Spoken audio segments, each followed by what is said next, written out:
Salah satu anime yang sempat kontroversial karena beberapa adegan vulgar dan heroin utamanya yang mendadak viral karena boba simetris andalannya.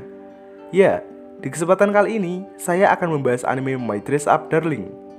Anime ini digarap oleh studio Cloverworks. Ini studio yang juga ngegarap anime Horimiya, Seishun Butayaro, dan masih banyak lagi. Jumlah episodenya ada 12, durasi tiap episodenya sekitar 23 menit. Diadaptasi langsung dari manga berjudul serupa, dan ini dia My Dress Up Darling.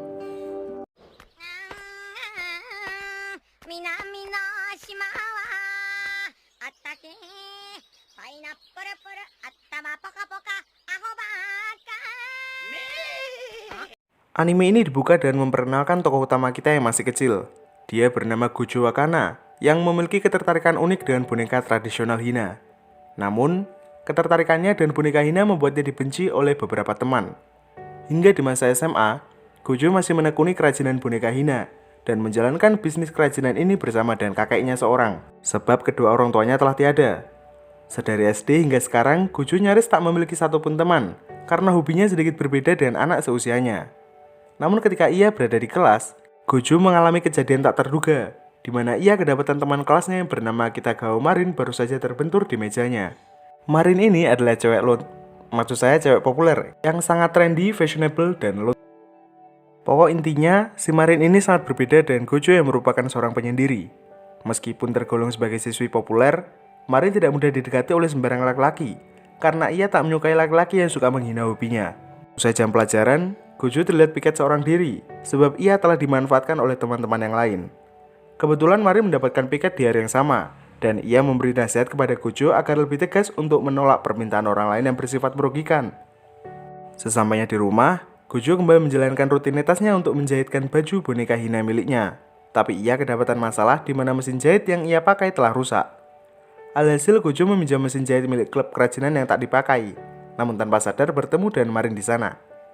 Gojo yang terkejut tentu sangat panik, dan ia sempat menjatuhkan boneka Hina yang pada akhirnya berhasil ia selamatkan.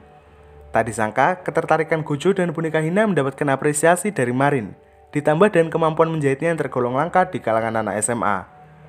Marin yang sadar akan hal ini sontak menyuruh Gojo untuk berbalik badan, dan ia menunjukkan hobinya yang sesungguhnya, yakni nge-cosplay.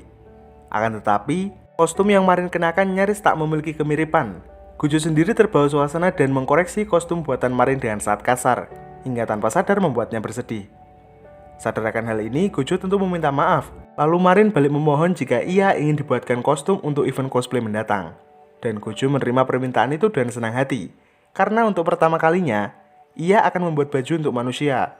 Dan Marin turut senang atas bantuan yang Gojo berikan. Di akhir pekan, Marin tiba-tiba datang ke rumah Gojo untuk pengukuran. Sesuai buku pedoman, Marin hanya diperbolehkan untuk memakai pakaian renang, dan dengan santainya ia menunjukkan hal itu. Gojo yang masih pemula tentu kesulitan karena matanya autofokus ke arah planet Merkurius. Nah, dirasa adegan kali ini cukup sesat dan tidak bisa mengedukasi masyarakat Indonesia, saya akan langsung lanjut ke intinya, di mana Gojo telah berhasil mengukur seluruh bagian dari tubuh Marin. Dan Marin juga memberi referensi tentang karakter Kuroi Shizuku yang akan ia jadikan cosplay. Malamnya, Gojo menonton adaptasi anime dari karakter anime Kuroi Shizuku, yang mana tentu ini adalah anime hentong yang tidak boleh ditonton adik-adik di rumah. Di sini kakek Gojo juga terkejut karena kedapatan cucunya yang nampak serius ketika menonton anime sesat. Keesokan harinya, Gojo bersekolah seperti biasa, tapi ia kembali kedapatan masalah di mana kedekatannya dengan Marin malah menciptakan rumor baru jika Gojo dan Marin tengah berpacaran. Gojo tentu merasa tidak enak hati jika gadis populer dirumorkan tengah berpacaran dengan penyendiri sepertinya. Alhasil, ia selalu kabur tatkala Marin tengah mencarinya. Dan pada suatu titik, Marin berhasil menemukan Gojo, lalu mengajaknya untuk pergi berbelanja. Gojo sontak menolak dan pergi meninggalkan tempat. Namun selang beberapa waktu, Marin telah berhasil menemukan Gojo kembali, dan Gojo menjelaskan rumor yang mengatakan jika mereka tengah berpacaran. Marin sendiri tidak mempermasalahkannya, bahkan ia tidak keberatan jika harus berpacaran dengan Gojo. Pernyataan itu membuat perasaan Gojo semakin membaik. Lalu ia pergi menemani Marin untuk berbelanja keperluan cosplay. Hasil dari kerja kerasnya semalam terbayar lunas. Gojo mendapatkan berbagai macam aksesoris yang komik akurat dengan yang ia tonton semalaman. Keperluan seperti kain, lensa kontak, wig, dan pakaian dalam sudah mereka dapatkan setelah menelusuri berbagai toko. Marin juga tak memiliki penyesalan meski sudah menjajankan uang hasil kerja paruh waktunya dan boros. Bahkan ia sempat mentraktir Gojo makan mie ayam. Di Di sini, mereka sempat membahas topik menarik mengenai cosplayer muda yang tidak pernah tampil di event-event anime. Namun ia memiliki followers dan kemampuan cosplay yang luar biasa. Kemungkinan sosok ini masih duduk di bangku SMP atau enggak malah SD. Marin sendiri sempat menanyakan tentang cantik atau tidaknya si cosplayer yang ia tunjukkan. Dan Gojo balik mengatakan jika kecantikan seseorang tidak bisa dilihat hanya dari segi fisiknya, sebab ia juga perlu menilai dari beberapa aspek lainnya. Usai membeli perlengkapan dan makan mie ayam, Gojo akan berpisah dari Marin dan pulang ke arah rumahnya masing-masing. Tepat sebelum berpisah, Gojo sempat terpukul karena kostum yang akan Marin pakai harus selesai dalam 2 minggu. Karena itu merupakan saat di mana kostumnya akan digunakan. Setibanya di rumah, Gojo disambut hangat oleh kakeknya. Dia menanyakan alasan keterlambatan Gojo, yang menjawab jika dia habis berbelanja bersama temannya. Si kakek sontak terkejut tatkala daleman yang menjadi aksesoris cosplay keluar dari tas belanja. Ia terjatuh dengan sangat keras dan seketika mendapatkan perawatan darurat di rumah sakit. Di sana juga ada sepupu Gojo yang berniat untuk membawa si kakek untuk tinggal di kediamannya hingga pulih, yakni kurang lebih sekitar 2 mingguan. Si kakek tentu menerimanya karena tidak ingin merepotkan Gojo. Akan tetapi, hal ini secara tidak langsung sangat membebani Gojo karena ia diharuskan untuk membuat kostum milik Marin, mengurus keperluan rumah, membuka bengkel boneka Hina, ditambah dengan UTS yang datang 1 minggu lagi. Marin sempat menanyakan kondisi Gojo, namun ia merasa jika hal ini bukanlah suatu masalah besar dan menolak bantuan Marin. Saat di rumah, lebih tepatnya ketika Gojo hendak menutup toko, ia mendapatkan panggilan dari klien yang hendak berkunjung dari libur. Gojo sendiri tak bisa menolaknya, karena si klien adalah turis yang hanya bisa berkunjung esok hari. Sesuai kesepakatan, Gojo menyanggupi permintaan kliennya untuk berkunjung dan memberikan sedikit wawasan beserta informasi tambahan. Gojo sendiri sempat mengalami krisis harga diri ketika membuat kostum. Namun ia sontak bangkit setelah mengingat motivasi dari kakeknya untuk memperjuangkan apapun yang memang layak untuk diperjuangkan. Beberapa hari sebelum event dimulai, Gojo telah menyelesaikan kostumnya.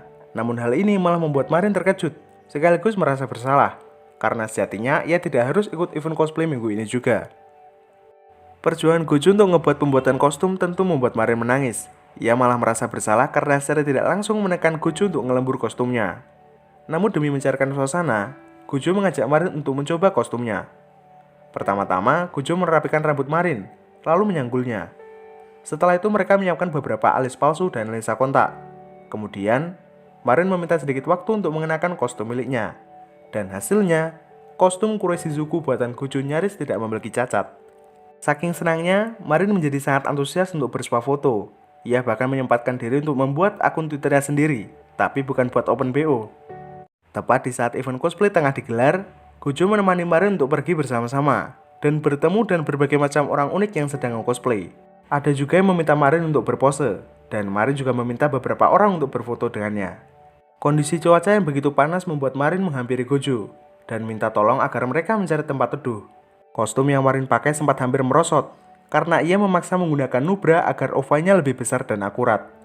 Di sini Marin juga meminta Gojo untuk melonggarkan resleting, mengelap punggungnya, dan juga menempelkan beberapa pendingin ke bagian tubuh yang dirasa panas. Setelah itu mereka kembali ke event untuk foto terakhir. Dan disinilah kita kedapatan easter egg kode 17 di paha Marin. Dan kita akan bahas di closing statement.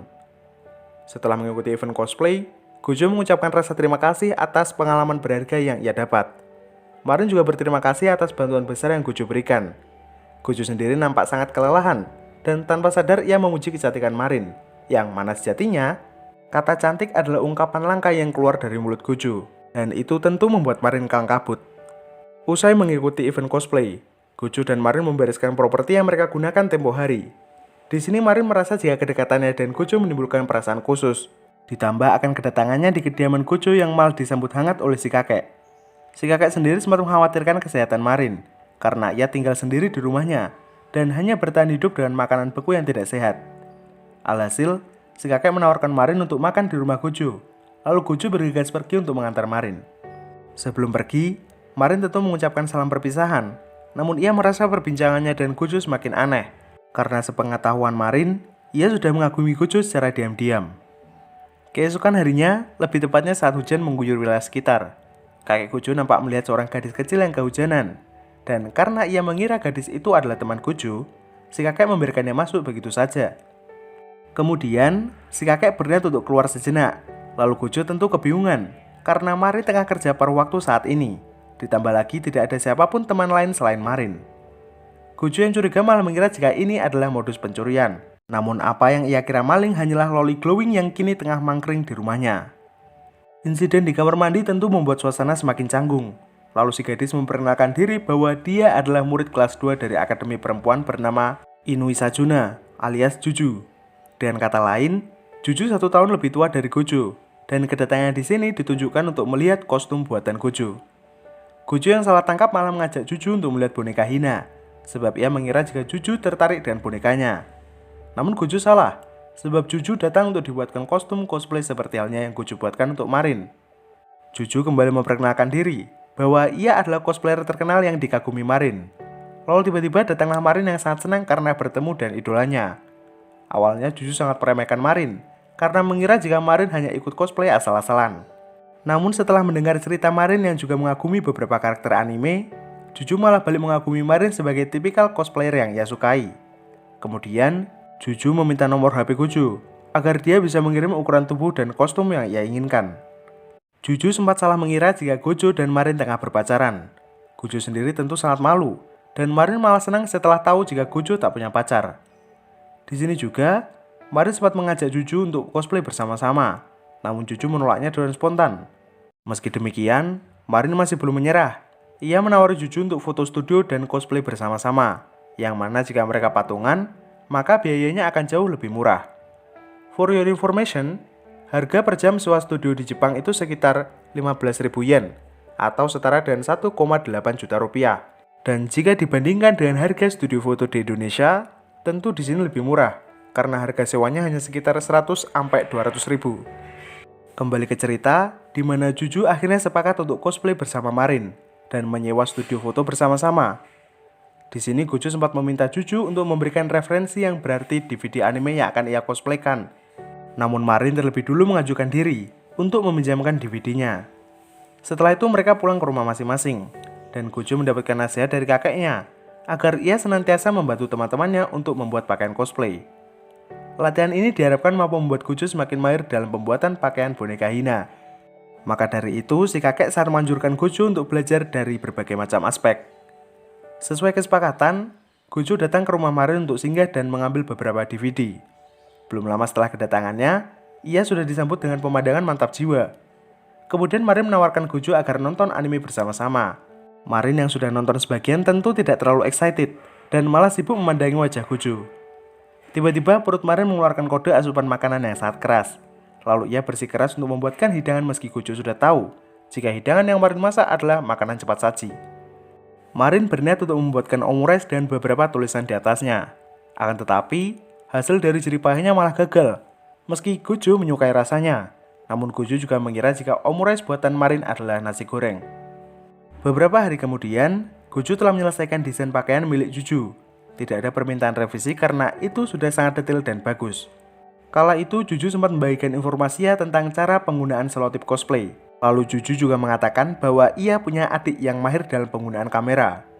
Hal ini membuat Gojo tertarik dan meminta adik Juju untuk mengajarinya menggunakan kamera. Marin juga tertarik untuk ikut.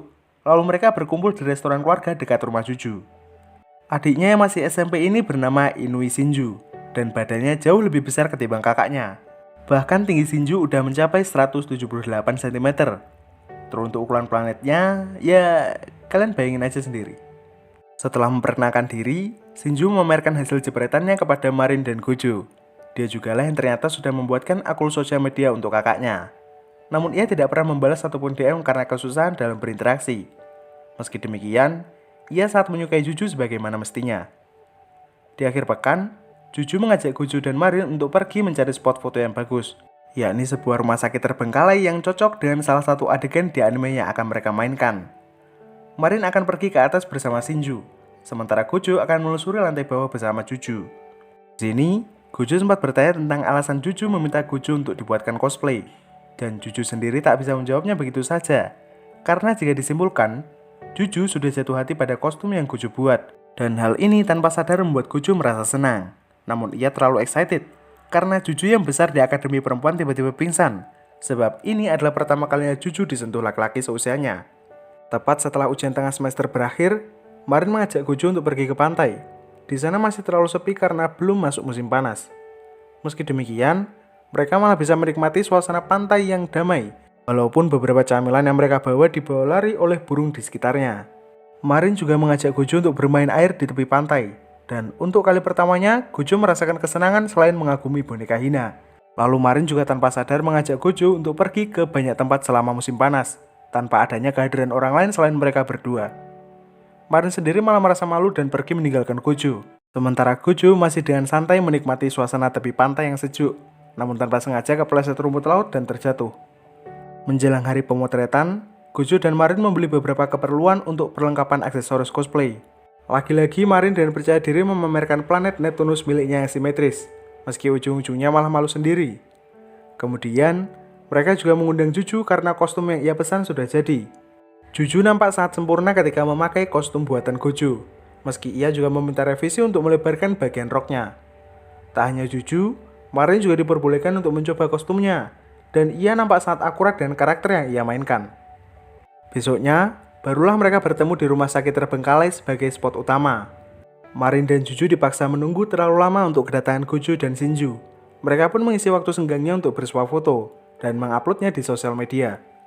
Selang beberapa lama, datanglah Gojo dan Shinju dengan penampilan yang tak biasa. Hal ini bermula saat Gojo menanyakan ketertarikan Shinju terhadap cosplay, yang ternyata juga ingin memainkan karakter dari anime yang sama dengan kakaknya. Namun karakter yang Shinju kagumi adalah cowok, yang mana tentu bentuk fisiknya sangat berbeda dengan badan Shinju. Tak hanya itu, Gojo dan Shinju juga terkendala biaya, mengingat jika Shinju masih SMP dan belum memiliki banyak uang. Tapi setelah Gojo mengingat lebih jauh, seragam sekolahnya sama persis dengan outfit yang digunakan oleh si karakter, dan itu akan menghemat anggaran mereka. Masalah selanjutnya adalah ukuran ovai Shinju yang kelewat besar. Bahkan balutan kain masih belum cukup untuk menekannya, sehingga mereka membutuhkan beholder dan alat untuk memperlebar bahu. Kurang satu sentuhan, Shinju akan menjadi seorang cosplayer yang akurat, dan Gojo tentu mengerahkan usaha maksimal dengan memilihkan wig yang cocok untuk dipakai. Hingga di saat hari pemotretan digelar, kedatangan Shinju sontak membuat Juju dan Marin terkagum. Hal ini juga menjadi kepuasan tersendiri dalam benak Gojo, karena ia sudah menciptakan pakaian cosplay dengan anggaran kurang dari 10.000 yen. Mereka tentu sangat menikmati sesi pemotretan ini dan sukacita, dan menghasilkan berbagai foto apik dengan kostum buatan tangan Gojo. Meski pada akhirnya, beholder milik Shinju tiba-tiba rusak, dan itu memaksa mereka untuk segera pulang. Juju dan adiknya sangat menyukai hasil jepretan tempo hari. Di lain sisi, Marin juga nampak tengah dalam panggilan dengan Gojo, dan berbicara mengenai kepuasannya dalam foto yang ia dapat. Di sini Marin sempat salah dengar dan mengira jika Gojo juga akan ikut cosplay. Tapi Gojo masih terbawa suasana untuk bercerita tentang kapan ia mulai membantu persiapan Shinju. Di suatu hari, Marin dan Gojo menghabiskan waktunya untuk menonton anime bersama. Di situ terdapat satu karakter bernama Veronica yang sangat ingin Marin jadikan sebagai cosplay.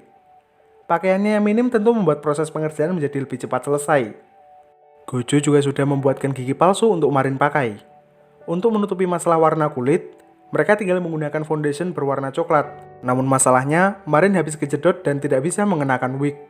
Alhasil mereka malah pergi untuk jalan-jalan ke pusat perbelanjaan dan membeli beberapa pakaian kasual untuk Gojo pakai. Karena Gojo sendiri selalu mengenakan seragam pengrajin sebagai pakaian utama. Tiap pakaian yang Gojo pakai selalu cocok di mata Marin, dan itu membuatnya semakin menyukai Gojo. Setelah itu mereka singgah ke kedai mie ayam, lalu pulang bersama-sama. Di sini Gojo sempat berniat untuk berhenti membantu Marin. Marin pun sontak menanyakan alasannya, di mana ternyata Gojo hanya tidak sanggup untuk mengukur ovai Marin berkali-kali. Kemudian, Marin sempat mengusili Gojo dengan berniat untuk mengirim hasil cosplay Veronica. Dan meski Gojo mengira itu hanya candaan, sebenarnya Marin sangat ingin mengirimkan foto cosplaynya kepada Gojo.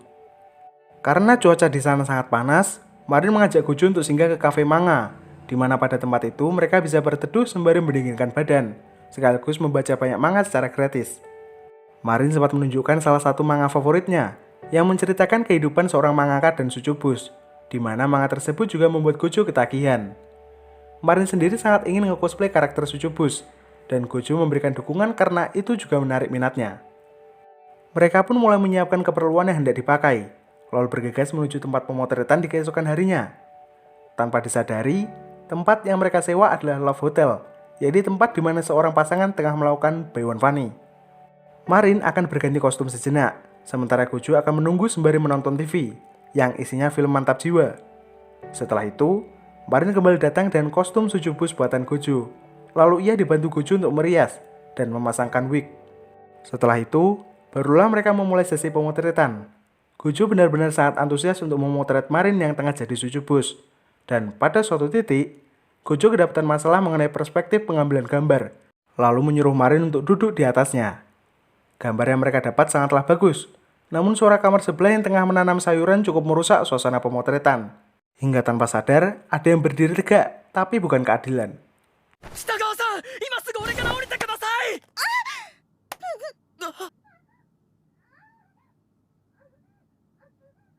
Suasana yang tiba-tiba gelap tentu langsung mendorong mereka berdua.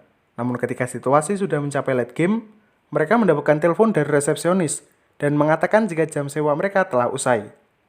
Marin nampak menyesali sesuatu, lalu mereka terpaksa pulang karena sesi pemotretan juga telah usai. Sesamanya di rumah, Gojo pun melakukan peluncuran roket, sembari membayangkan sosok Marin yang tengah cosplay. Di pertengahan musim panas, Gojo datang ke rumah Marin untuk mengerjakan PR bersama-sama. Marin sempat bercerita jika pekerjaan pada waktunya adalah menjadi model majalah. Di sini Marin juga sempat mengajak Gojo untuk menonton film horor, meski dia sendiri malah ketakutan, sedangkan Gojo malah kegirangan karena mendapatkan banyak referensi. Tiba-tiba, Marin melupakan satu hal penting, yakni lembar PR matematikanya. Terpaksa ia harus mengambilnya di sekolah bersama Gojo. Mereka juga singgah ke kolam renang, namun Marin tiba-tiba terjatuh dan mendorong Gojo untuk menyelamatkannya. Meski tak bisa berenang, Marin sempat pergi ke pantai bersama circle-nya tempo hari, karena yang ia sukai bukanlah suasana pantai, melainkan refleksi cahaya matahari yang dipantulkan air laut. Pernyataan ini sama seperti Gojo, yang tidak bisa melukis wajah boneka Hina, tapi sangat menyukai boneka Hina. Kemudian, Marin mengajak Gojo untuk pergi ke festival kembang api esok hari, dan berkumpul di titik yang sudah mereka sepakati. Gojo mengenakan pakaian pengrajin, sementara Marin mengenakan yukata yang tak disangka membuat Gojo tertarik. Tentunya, jalan-jalan bersama Marin akan memotong banyak anggaran. Baru setelah itu, mereka berkumpul di lokasi pelepasan kembang api. Gojo nampak sangat menikmati momen itu, karena ini merupakan kali pertamanya menonton kembang api secara langsung. Akan tetapi, mereka kedapatan masalah, di mana kaki Marin tengah terluka akibat sandal yang tidak sesuai ukuran. Alhasil Gojo terpaksa menggendong Marin pulang, sembari mengantarnya pulang. Di akhir musim panas, Marin kembali kedapatan masalah, di mana ia tidak bisa tidur karena habis nonton seri kedua dari film yang ia tonton bersama Gojo kemarin. Dengan demikian, Marin meminta Gojo untuk menyalakan panggilan hingga ia merasa aman. Dan di saat Gojo mulai tertidur, Marin mengatakan jika dia Gojo-kun, suki da yo. Dan itu menjadi adegan penutup untuk seri My Dress Up Darling. Bersambung.